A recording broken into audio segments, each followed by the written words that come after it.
Баткен 99-2000 жылда қатышқан ескеру күні өткөрүлөт. 99-жыл, 2000 жыл Баткен областында соғыш болды.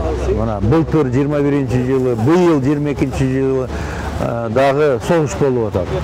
Ошондуктан биринчи каалым бүгүн катарда кызмат кылып аткан офицер, прапорщик, катардагы жоокерлерге иштерине ийгилик, ден соолугу чың болсун, Кыргызстанды жакшылап коргошсун.